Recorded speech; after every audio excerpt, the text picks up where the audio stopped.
Hello and welcome back to the Tupac murder trial from Fame Under Fire with me, Anoushka Mutanda-Dougherty. Today it was opening statements. I'm here in the Regional Justice Center in Las Vegas. We heard from the prosecution, we heard from the defense for the first time. We now have Mr. Davis. He's present in custody. Joining me now is the BBC's North America correspondent, who's usually based in Los Angeles, Shaimaa Khalil, but she is with us today in Vegas. Hi, Shaimaa. Hey, Anoushka, great to be with you. I know you've been watching this story since it happened. Yeah. Today we had opening statements, so this is where the theory for the prosecution and the defense are both presented to the jury. Let's start with the prosecution, as the burden of proof is on them. What did they have to say? They were trying to convince the jury to take Keffe D at his own words, that essentially Keffe D, what he wrote, what he said in those public interviews is fact, not fiction. They were laying out the case against him, and one of the things that stood out to me when the prosecution was speaking to the jury is the sentence, "You will learn from Keffe D himself."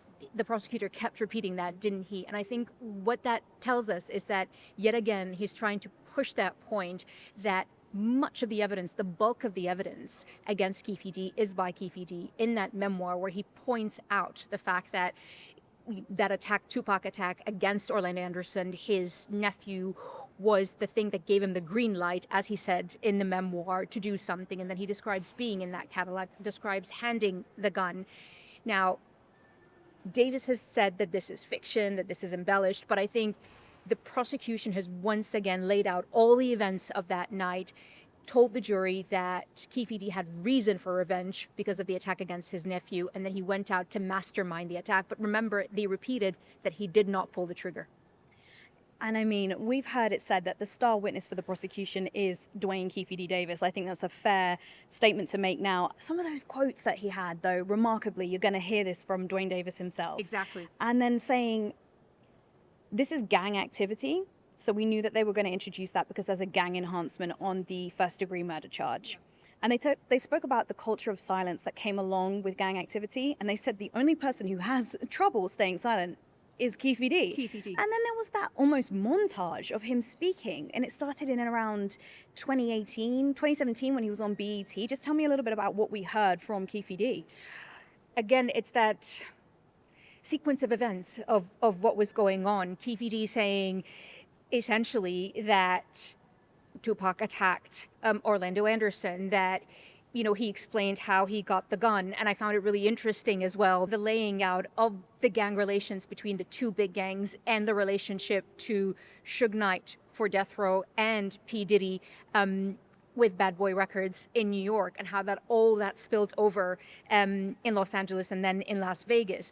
And again, Keffe D saying how he placed himself as well, like how he was in the passenger seat, how there were two men in the back seat, including his nephew, how he handed it to the back seat, and how one passenger didn't want to fire, and then the other one was unsure. And so up until this moment, we're hearing a lot of details about what he did, where he got the gun from, where he was, where exactly he was in that Cadillac, and yet for some reason, we're still not clear who pulled that trigger.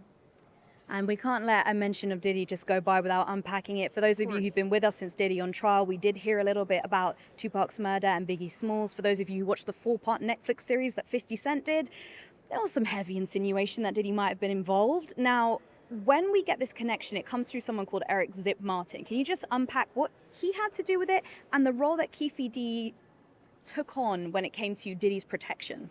Eric Zip Martin is essentially the link between Keffe D and P. Diddy. Essentially, he's the one that introduces Keffe D and the Crips, the gang, to P. Diddy. P. Diddy at that time wanted security when he or members of his crew, members of his record label came to Los Angeles. And so he went to Zip essentially to say, well, can you introduce me to someone to provide security? And this is where Keffe D comes into the picture. But this is also where the Compton Crips come into the picture, because they provided that security. And I think hereby is when you see gang relations spill over that feud that we keep talking about, the East Coast, West Coast feud, Suge Knight, Death Row, P. Diddy, Bad Boy, because it's essentially both of them using rival gangs for security that then spills over into violence, that then spills over into that beef, not just about music, but real life gang violence on the streets that then takes us to that night. And we hear a lot from Keffe D. So we said there's a BET interview that he did. There's other appearances he's done on podcasts and interviews. But of course, it is those police interviews. Now, if you haven't been listening to our previous episode, you might not know what we're talking about here. But in 2008, 2009, and in 1997, right. Keffe D spoke to law enforcement officers and was recorded. And some of those clips we heard today in opening statements.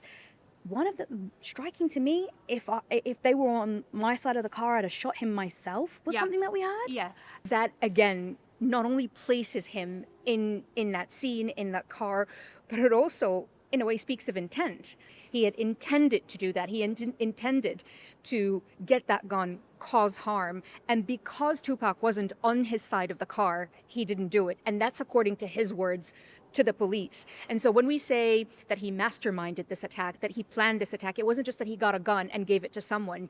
He wanted retribution, as the prosecutor told the jury. He wanted revenge because he felt so disrespected that Tupac and his entourage from a rival gang have disrespected and attacked his nephew, and he wanted the retribution on the same night. They were very intentional about spotting the car, spotting the black BMW, making a U-turn, making sure that they got as close as they could to that car, but it just happened that Tupac wasn't on his side of the car. It was on the person in the backseat side of the car. So again, it was a very intentional detail that he gave to the police that now we get to hear as well. And that speaks to the charges of being the architect of the crime and therefore criminally liable, although not firing the gun himself, it having a gang enhancement and it having a deadly weapons enhancement.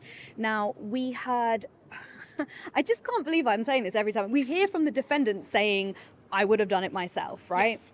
And we heard in those BET interviews, we heard in the podcast interviews that he'd done, but then they spoke to what you just established there, what the prosecution are trying to put forward as motive, right? That's right.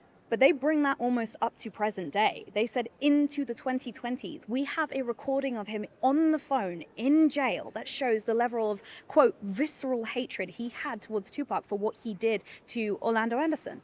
Because it wasn't just the fact that he did this to Orlando Anderson. There are so many layers to it. It's the fact that it's family, it's faction, it's territory.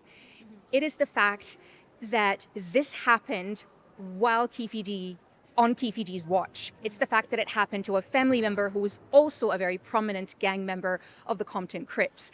And so I think the level of anger doesn't really dissipate with time. If anything, as you said, we feel it deepen. But I also think it's the fact that he keeps talking about it, that he keeps giving those details, that he keeps saying that this happened because Tupac did what he did, because Tupac attacked my nephew, disrespected my nephew. And in a way, he disrespected family, but he also disrespected the gang that he belonged to. And that's, of course, what the prosecution are putting forward as their theory. I mean, in that phone call, it's remarkable. He keeps saying icon. This guy isn't an icon. He beat up on a kid. He beat up on my nephew. He calls him a bunch of slurs that we're not going to repeat. I mean, he's extremely angry. And they're using that to say, if he's that angry then, how angry was he on the 7th of September, 1996? So then how on earth does lead defense counsel for Keffe D counter admissions from his own client? The whole strategy today that I've seen from the defense is, don't believe my client. He's a liar. And we've actually just spoken to him before we did this, right after the hearing finished. And I asked him, I said, so what you're trying to tell us is you're trying to convince the jury that your client is a liar? And he looked at me and he's like, yeah, that's what I'm trying to say. He is a liar. You're essentially telling the jury that your client is a liar. Yep, I am. Yes, that's true. But then you are faced with a conundrum. If you're telling people, or if you're telling the jury, don't believe him, is a liar, why should we believe him when he says, I'm innocent? But he was also trying to poke holes into the investigation itself, into the integrity of the investigation, into the integrity of the evidence, the fact that so much time has passed, the fact that there's a lot of evidence that has disappeared, poking holes into the detectives themselves and into the witnesses saying that they're unreliable. But there was one point where he looks at the jury and he says, so much time has passed. How are you going to establish a coherent narrative? You know, this has been so long, it's been such a long time ago. How are you going to establish this for certain? And remember, all he needs to prove is reasonable doubt. And I mean, he goes some way in discrediting Duane Davis. He says in his book, his 2019 Compton Street Legend, he says he was second row at the MGM fight dressed in his finest next to celebrities. And he said, there's no proof. There's no proof. He said, he wrote this in the book. He placed himself as second row in that fight. He said that he was in Vegas, but there's no proof that he was in Vegas, except that he said that he was in Vegas and that he placed himself in Vegas at that night. He placed himself in that Cadillac. And I think, to me, I cannot stress this enough, how extraordinary this is, that we are facing an attorney who's essentially saying, do not believe anything that comes out of my client's mouth. And so we've got that half of it, which is don't believe my client. Even though he said this, wrote this, there's no material evidence that actually even places him in Vegas at the time. The other half of it was something we hadn't heard before. He introduced a narrative of corruption, particularly within the LAPD and the Compton Police Department. And let's speak about those detectives, because this was introduced by the defense in opening statements. They brought in 3 new characters, 3 detectives that have covered this case. The first one we heard from today was Becca. Now, from the defense's opening statements, they said some of them filed police reports, some of that information went missing. There's rumors about it being stolen. There was a lack of security. They did not trust the LAPD. They did not trust the Compton Police Department. One of them that we're going to get into, which is Mog later on, didn't file police reports contemporary to what was going on. But we heard from Becca. A lot of what he was saying was, we didn't feel like we could trust these guys. We were getting a lot of information out of Compton, but we didn't really want to work with them. I think that really spoke to the mood at that time, and I don't know how many people would remember this, but the LAPD's reputation at that time, especially in Compton, was quite infamous. A lot of people didn't want to seem like they were snitching. They didn't want to be seen as cooperating with the police. So again, one of the things that we've heard, and I'd heard this for years about the case going cold, about, the police going nowhere with this, is their defense is, look, it's not us. Witnesses are being uncooperative. A, because they didn't know what they were going to do with it, what this evidence was going to be used for, if it was going to be used, but also, I think, community and gang repercussions. Yeah, absolutely. But also to hear from Becca saying, he phrased it very diplomatically, but we had our concerns about their interview techniques. We didn't really want to work with the Compton Police Department. We didn't really want to cooperate with LAPD. Sometimes we would go to Los Angeles and not tell them that we were there. And something else that was interesting, we keep hearing about this has been 30 years. How are people supposed to remember? A pointed question from the defense being, Becca, have you been given the full police file that you filed to review? And he said no. No. And remember, he was saying, well, to jog your memory, because this happened such a long time ago, did you have a chance to look at it? Did you have a chance to look at those lines? And he actually didn't have access to some basic information about the things that he had written at the time. And Becca also spoke on Reggie Wright Jr. saying, well, actually, we didn't interview him because his dad was Reggie Wright Sr., who was the lieutenant across gang activity for the Compton Police Department, and we were worried about that flow of information. That's quite an admission. It is quite an admission, but I also think it tells you that there was mistrust all around, that there was murkiness all around, that the flow of information did not go to the people that needed it at the time. So the defense, in their opening statements, they laid this out to the jury. They said, you've got some big challenges. You've got witnesses who can't really remember what happened. You've got a client, my client, who talks a load of crap, and you've got corruption. And these are the things that you're going to have to reckon with. And like you say, it's beyond a reasonable doubt. So it's a very, very high bar. So we had that kind of overview look, which you always get in opening statements. And then we really zoomed into the night on the 7th of September, 1996. Can you tell me a little bit about what we heard? I think for me, that was one of the most crucial and captivating moments, because you know, throughout the years, we hear a lot about that white Cadillac, the shots that were fired, that bullet-ridden BMW. And then we say, Tupac was shot 4 times. He died 6 days later. And I think today what we're getting is the crucial moments before and after. For me, I think the moment where the former police officer spoke about coming into contact with the black BMW, where Suge Knight and Tupac were stopping them because he didn't like the look of the vehicle. It didn't have license plate. But then he said, he had a conversation with them. It was cordial, and then he let them go off with a warning. And then, of course, if this was a movie, this is where all hell breaks loose, because 10 minutes later, he sees the exact same car. It's bullet-ridden. But also we hear about that moment where he's in the ambulance with Tupac, where he's trying to find out what happened, who attacked him. And even in that moment, when Tupac is still alive, He's clearly hurt. He's bleeding, as we hear.